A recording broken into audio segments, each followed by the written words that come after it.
Ayan. Bali, ito po yung onion farm ni Sir Haji na pinaharvest niya po ngayon. Bali, ito po siya. Ayan. Sir,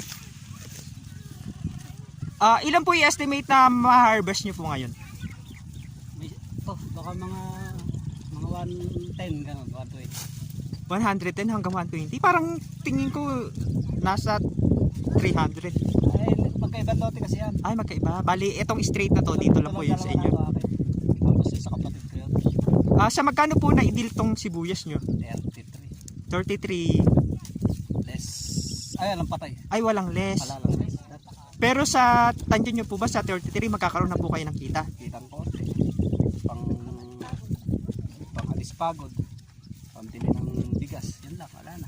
Pero kung kayo po itatanungin ko sa magkano po yung sapat na presyo para magkaroon po kayo ng kita? 50. 50 pesos. 50, may laban-laban na nun.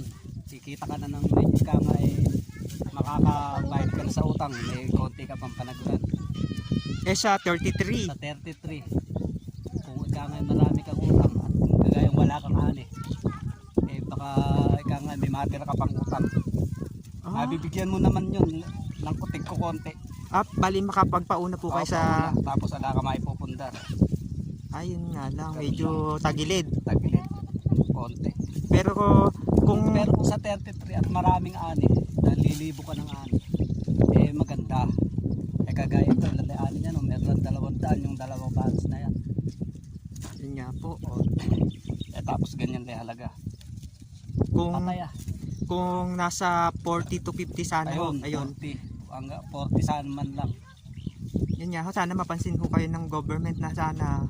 Kaso pag naipasok mo sa storage yan, saka lang buwan yan. Tataas yung presyo. Kaya lang, ala naman kami pang storage. Yun nga po, yung kadalasang din ng mga magsasaka, wala silang pamasok sa storage. Kung sino lang po yung may kakayanan, sila lang yung nakakapagpasok. Sino lang yung may pera.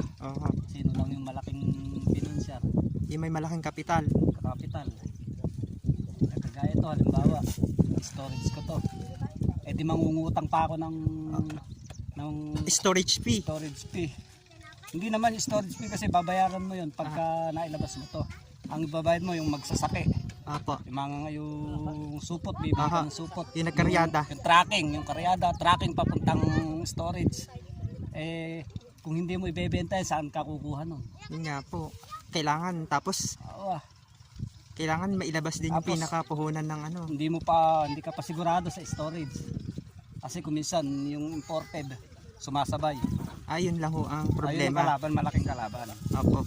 Pero kung wala pong imported, pag walang imported, masaya mga magsisibuyas. Dahil ng matinding kalaban imported. Kagaya ngayong taon na to, sumabay ang imported. Kaya kung nakikita mo yung binebentang 50 bawat supot na gano'n, yung mga may tubo. Tapos yung nasa Maynila pa. Yun nga po yung pinakahinaing ng mga magsasaka na wag naman po sana isabay yung imported. Kaya lang parang wala din nangyayari. Parang hindi rin napapakinggan. Kasi parang sakit na nila yung maglabas na imported. Huwag naman sana pag panahon sana ng umaani bungabong, itago sana yung mga imported na yon. Kasi hindi lang naman po dito sa Bungabon may sibuyas, sir. Meron din sa ibang bayan tulad sa ibang lugar. Sa totoo lang, itong ani lang ng Bungabon na ito. Kaya suportahan ng buong Pilipinas na yan. Tapos kukuha pa sila ibang bansa. Pwera mo pa Tarlac. Tapos Mindoro, Pangasinan pa po. Tapos meron na rin po ngayon Ilocos. Dati mga wala naman yan. Dati ito lang Bungabong ang talagang nagsisibuyas. Isipin mo ilang bayan na yan. Ba't hindi kaya suportahin yung buong Pilipinas niyan? Kanya po. Sana naman po sa susunod na taon mapansin naman po yung mga local farmers para naman. Napansin na kami nung unang upo ni Marcos. Nag-500 nun hanggang 300, 200 hanggang umabot sa 100. Nung dagsaan ng nag-100. Tapos nung sumunod na taon bumawi sila. Inilagpak nila ng todo yung ani.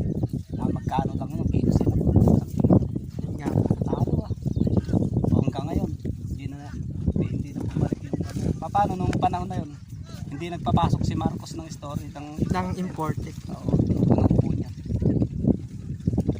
Yun lamang po sir at maraming salamat.